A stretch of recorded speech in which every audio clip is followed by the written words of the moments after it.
Salam sejahtera Malaysia, denyut nadi suara rakyat terus bergema di channel ini. Satu demi satu, pendedahan demi pendedahan, pastinya akan mengejutkan seluruh Malaysia. Biasalah zaman musim panas politik ini, musim banjir politik, musim banjir manifesto sekarang ini, banyaklah pendedahan-pendedahan yang akan berlaku.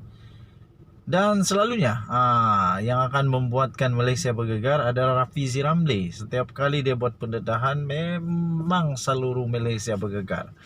Rafizi Ramli membuat satu lagi kejutan dengan dia telah membongkarkan satu lagi kontrak yang memang menggusarkan, bukan menggusarkan lah apa perkataan dia, entahlah apa-apa aja lah yang kamu rasa okey.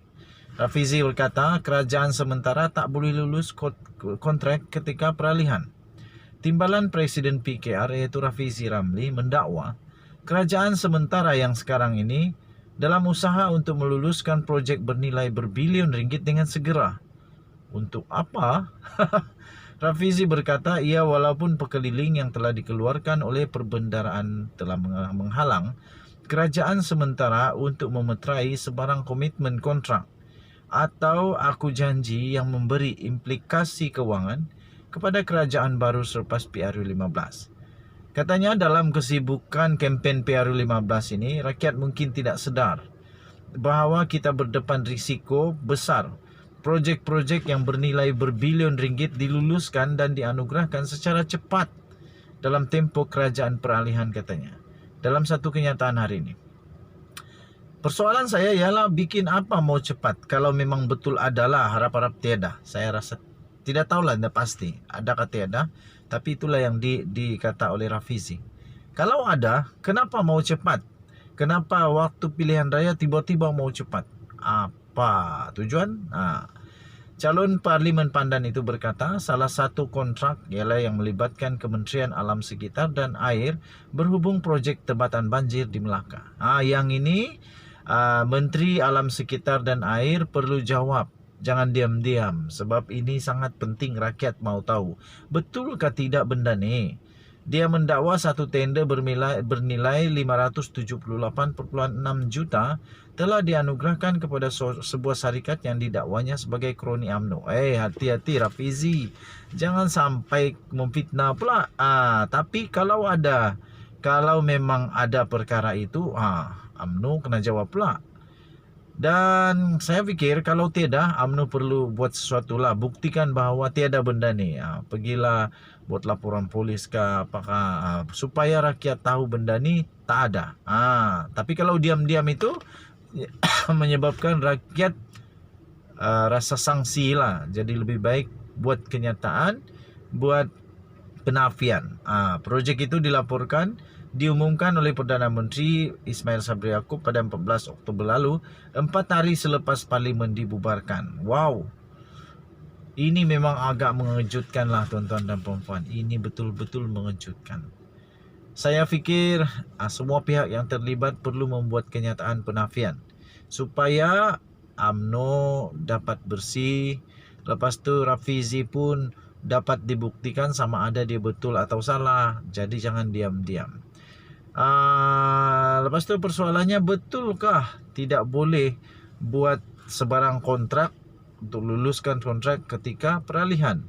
Ataupun sebenarnya Rafizi tidak tahu? Itu sajalah persoalan dia. Siapa yang tahu sila komen. Kamu boleh komen. Denyut nadi suara rakyat bergema di channel ini. Kita jumpa lagi. Bye-bye. Salam sejahtera Malaysia. Selamat pagi. Ini memang panas. Zaid Hamidi kena jawab. Ismail Sabri kena tenang dan sabar. Syahidan Kasim selepas dia tidak lagi menjadi calon Barisan Nasional UMNO, dia bongkarkan satu lagi kegiatan yang amat dahsyat. Dan mungkin boleh menyebabkan Barisan Nasional ditolak oleh rakyat. Wow, Syahidan Kasim memang betul-betul hilang sabar kali ini. Syahidan Kasim berkata silap-silap silap hari bulan. Kalau kena gayanya, Kalau ramalan Saidan Kasim betul, silap-silap Ismail Sabri kena kencing. Kena kencing kata Saidan Kasim. Kena kencing apanya? Saya rasa ini berkenaan dengan janji Perdana Menteri kepada Ismail Sabri. Tampil sebagai calon Perikatan Nasional PN, Saidan Kasim menyatakan rasa khawatir beliau. Dia menyatakan rasa bimbang beliau, rasa doubtful, very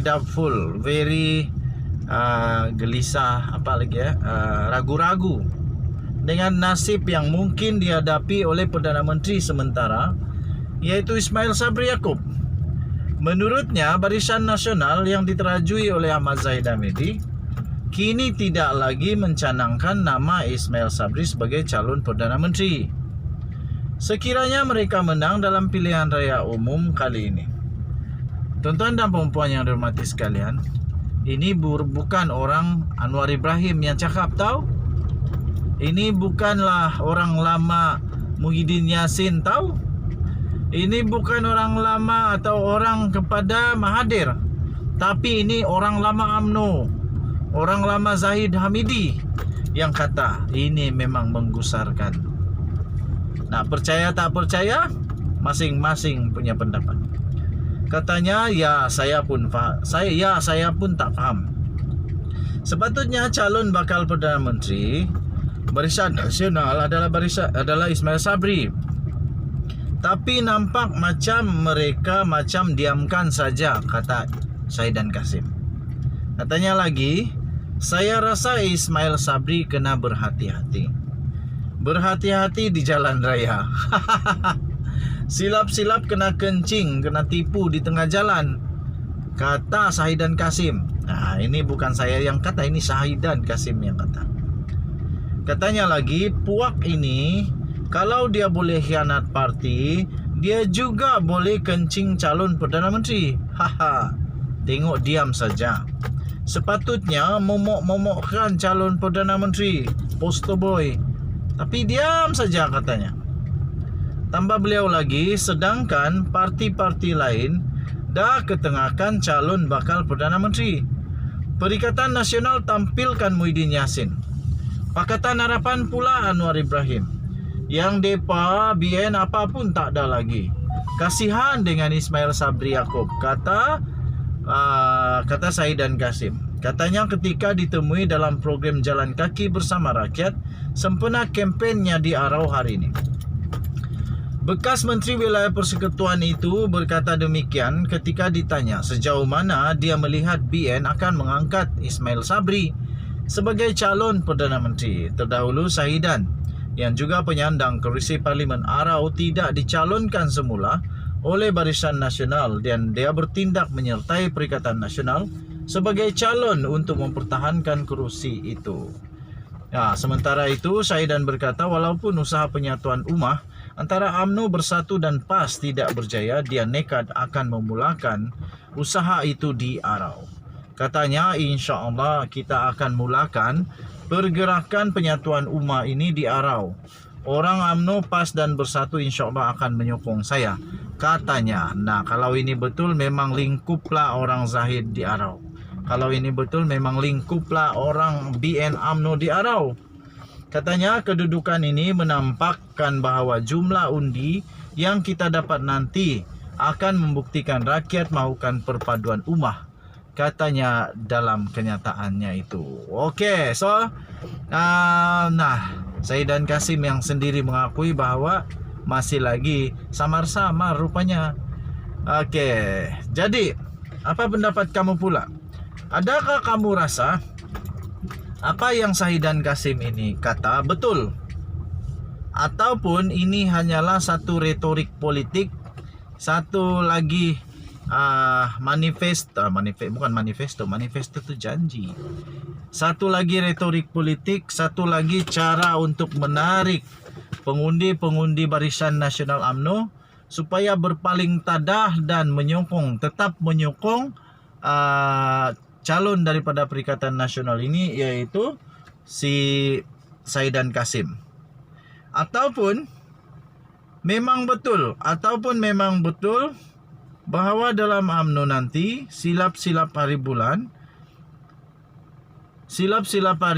Ismail Sabri kena kencing betul-betul dengan si Zahid, dengan kuncu-kuncu Zahid kah atau sebagainya. Tapi itu yang kata daripada Sahidan lah. Oke. So, mau percaya atau tidak, masing-masing ada pendapat. Kamu mau tanding siapa? Kamu mau undi siapa? Terpulang kepada kamu. Sama ada kamu mau undi Barisan Nasional, undilah Barisan Nasional. Ataupun kamu mau undi Perikatan Nasional, undilah Perikatan Nasional. Tapi satu saja yang saya ingin kata, jangan gaduh-gaduh. Lepas pilihan raya kita akan hidup seperti biasa. Cek-cek, pace-pace, mace-mace, ini, atuk-atuk sekalian. Sedarlah bahwa yang berubah nanti politik kepimpinan saja. Tapi kehidupan kita tak akan berubah begini-begini juga. Pergi memotong getah, tetap memotong getah. Pergi pungut sawit, tetap pungut sawit. Tanam padi, tetap tanam padi. Nanti kalau kita sudah mati, bukan ahli politik yang kasih kubur kita tahu. Tapi yang kasih kubur kita adalah sanak saudara kita, sahabat handai kita. Jadi lawan tetap lawan, kawan selama-lamanya. Jangan sampai nanti bila perlu bantuan, nanti diungkit-ungkit semula. Nanti kau dulu lawan ni, kau lawan ini dan sebagainya. Oke. Jadi sila tinggalkan komen kamu. Jangan lupa